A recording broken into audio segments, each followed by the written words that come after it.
So there's this phrase that people say, I love that for you. Have you heard this?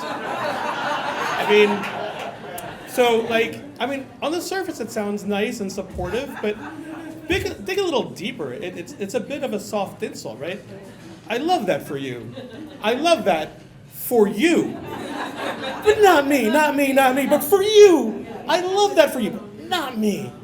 And isn't that kind of at the heart of Never Have I Ever? There's really only three reasons we don't do things, right? Number one, don't have the opportunity. I've never been invited to running of the bulls. I've never been invited to a gun range. Haven't gone. Number two, you don't have the means. I imagine you need to have a good amount of spare money to go to Pamplona, and probably a good amount of spare money to buy a gun, and maybe a good amount of money for therapy if you did either of those things. The third reason you don't do things, and this really is the big one, you're not interested. It's just not your thing. Okay, I hate crowds. And then you add in rampaging bulls, it would just seem to exponentially increase your chances of getting trampled. No thanks, not interested. And I know people say that it's really, really stupid to own an AR-15, but to be completely fair, it is really stupid. So no, not interested in that either. But and all joking aside, that is really what I love that for you is saying. Yeah, okay, part of it is you love it for them, but you're all saying, no, hell no, I ain't doing it. And that's where my story begins. You see, about 15 years ago, I realized that my Never Have I Ever, I love that for you list was getting kind of long.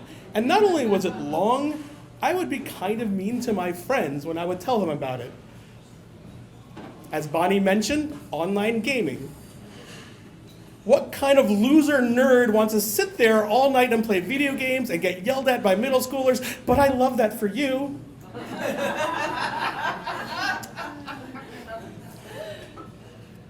Country music concerts. Ugh, terrible music. I can make my ears bleed in a less painful way, but I love that for you. Skydiving? Oh my God, I'm kind of a wuss with heights. And besides, what sort of psychopath is going to throw themselves out of a moving airplane? I love that for you. But then, I had this realization, right? It's to each their own. I might have thought they were insane for doing these things, but I'm sure there's plenty of things that I do that other people would think is insane. I had Kennedy Center season tickets that I really, really loved burning and canceling a few months ago. And I don't know, let's just say getting up on stage and telling stories. There's a lot more of you out here than the ones coming up on stage. Maybe that says something. It's not for everyone. And so, when I had this realization, I felt like I had a choice. One, I could stop making fun of my friends. Or two, I could start trying those things to see if I really did hate them. And like any rational human being, I chose option two. Because that way, when I made fun of my friends, I would have science to back me up. Now, one of those things that I hated, said I would never do, NASCAR. Cars driving around in circles doesn't really seem my thing. But I had friends who were massive, massive NASCAR fans. They swore to me if I just gave it a chance, I would like it. And as luck would have it, they were going to a race nearby, the Crown Royal 400 in Richmond, Virginia. And I'm like, Crown Royal 400? If there was any race that was going to make me like NASCAR, it would be a race named after a whiskey made by the people who invented hockey. Count me in. Trip was booked. There was 8 of us going, 4 NASCAR fans, 4 complete newbies. The question was, would any of the 4 newbies become NASCAR fans? Let's check the videotape. Now, while I was going to this race because, I was in my don't knock it till you try it phase, there was a part of the day that appealed to me. We were going to spend several hours before the race tailgating. And who doesn't love tailgating, right? You're outside with your friends, good weather, good food, good drinks, right? It's a really good time. And this was fine for the most part, except 2 things. One, the music. Apparently a lot of NASCAR fans like country music, and so that's all I heard. But hey, again, I was don't knock it till you try it, so I endured. Spoiler, still don't like country music. The second thing, which was really apparent to me as soon as we got into the parking lot, was just how white the crowd was. And I'm like, are we tailgating at a Jimmy Buffett concert? Like, what is going on here? And so I asked my friend, I'm like, hey man, don't any minorities like NASCAR? He looks at me, he looks at the crowd, and he goes, oh, what about that guy over there? Isn't he Asian? And yeah, in our group of 8, there was another Asian guy. So yes, it was the 2 of us in this entire sea of whiteness, but it's all good. We're all just hanging out amongst ourselves. No one bothered us, and it wouldn't have even thought a second order of it, except eventually I had to go to the bathroom. And so I asked my friend, I'm like, okay, I have to go pee. And he's like, all right, here's what you're gonna do. Points way off in the distance. He goes, there's a bunch of porta potties back there, but I'm gonna tell you the lines are really long, so most of the guys are just going into that woods and peeing back there. Now, I look where he's standing and pointing, and in my line of sight between us and the woods, I count 7 Confederate flags. And I don't know if Confederate flags hit as hard today as they used to, but let's just say I saw 7 MAGA flags, and that is usually an indication to me that I should not walk that direction. So I say to him, I'm like, so what you're saying, you want me to go that way, walk past all the flags, then go into the woods with my back turned to pee. Now, should we call my parents now, or do you want to do it after you find my body hanging from a tree? And he looks at the flags, he looks at me, and he goes, you're right, I'll go with you. And we went there, we survived, and then it was time for the race to start.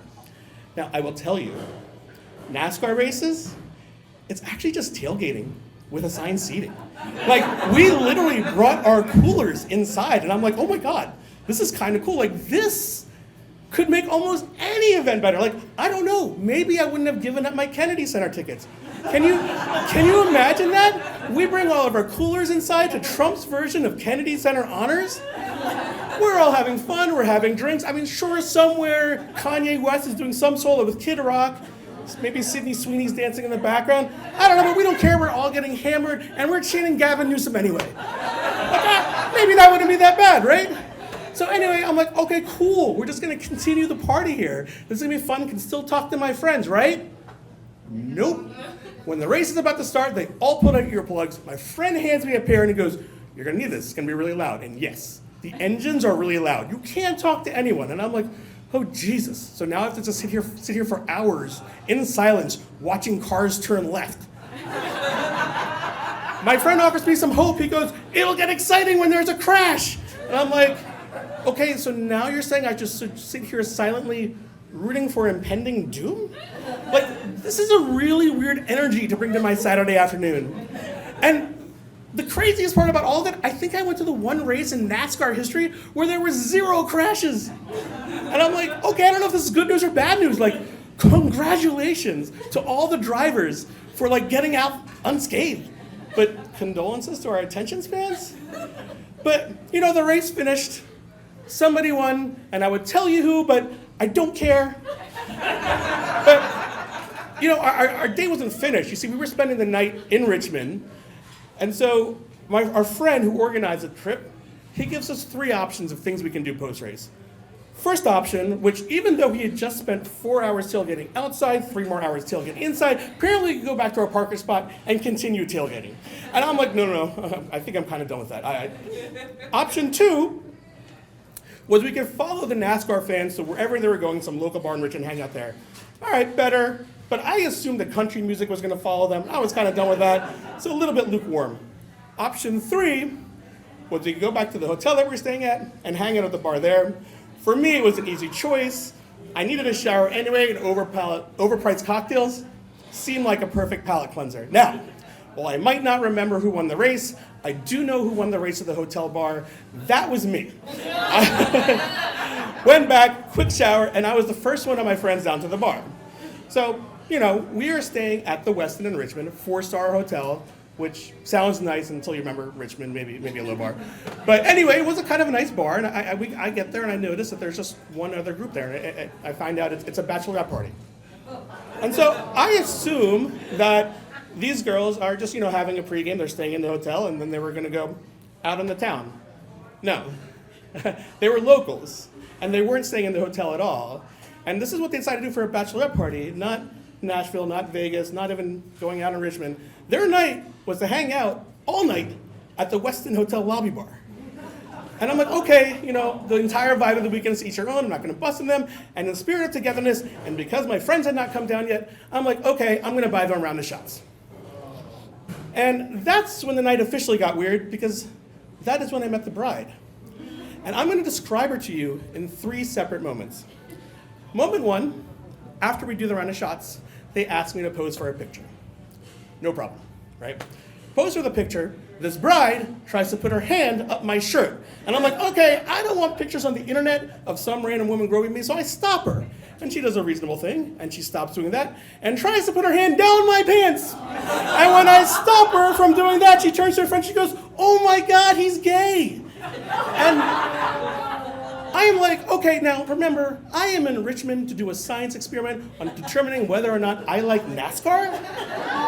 This girl is apparently doing her own science experiment with whether or not strangers will let her grope them in public, and whether that was a valid test of their sexual orientation. Let's move to moment 2. Moment 2, a little bit later in the night, now the bride's getting kind of drunk, and I'm at the bar ordering a drink, and I'm talking to one of her friends. And she kind of stumbles over and she goes, oh, I'm so glad you guys are talking, because she likes black guys. And I'm like, oh, I was like, I don't know, common mistake, but I'm actually Indian, And she goes, no, this is really good. She likes black guys. And I'm like, yeah, I'm not black. And this goes on for a bit, but it's just not registering that I am not black. And finally her friend gets really embarrassed and shoos her away, and she turns to me. She's just saying I like black guys because my boyfriend's Hispanic. And I am so confused. And I am pretty sure no one in that conversation got that I was Indian. Let's just move on to moment 3. Now, it's towards the end of the night, and by this time, the bride is off her rocker drunk. And she comes up to me all indignant, stamps her foot. She goes, you lost your pet parrot. Excuse me? What? My pet parrot? She goes, your pet parrot. You lost your parrot. Where's your parrot? Where's your parrot? Where's your parrot? And I'm super confused because she's asking me where my pet parrot is, but she's also squawking and flapping her arms like a bird. Like, is she my pet parrot? Did I lose her? I mean, she's right there. But thankfully she's making such a commotion that one of her friends drags her away, leaving me in my confusion, which lasted for about 30 seconds. When her friend comes back to me and says, I'm really, really sorry about that, but she thinks you look like a pirate. And all right, bald head, earrings, okay, maybe, whatever. But see, here's what I like to think happened the next day. Now, this bride, she's clearly hungover, right? I mean, she's laying in her bed, and she's thinking probably about her wedding, and she's like, man, I'm really so glad I had that one last night out with my friends at the Westin Hotel in Richmond lobby bar. And she pulls out her phone to go through the pictures, and she comes across a picture where, I didn't let her put her hand down my pants. And she says, oh, yeah, I remember that guy. She goes to her Facebook, opens it up, posts the picture, captions it, best bachelorette party ever. Hung out with a gay black pirate. Nah, girl, no, you hung out with a straight Indian marketer. But hey, maybe it's the perception that counts, right? Which brings me back to my science experiment. Was my perception of NASCAR, did it meet reality? And see, as you can tell by the shirt I'm wearing, ever since that day, I have become a huge, huge fan of Will Ferrell movies. No, you see, NASCAR was exactly what I expected to be, and I am not a fan. I don't expect I'll ever go to another race. But I did say that there was 4 newbies who went, right? As luck would have it, one of the other ones is here tonight. And Leslie, aren't you a huge NASCAR fan?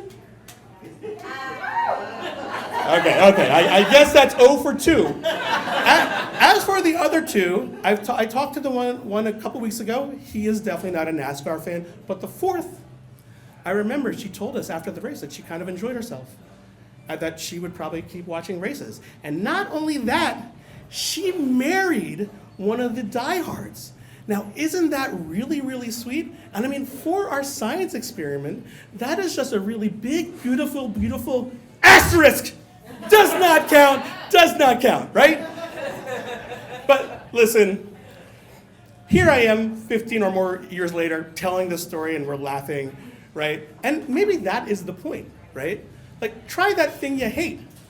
Step out of your comfort zone. Like, you still might hate the thing, but you'll have an experience and maybe a story that you can tell forever. And if nothing else, you'll at least have the data you need to make fun of your friends. And I love that for you.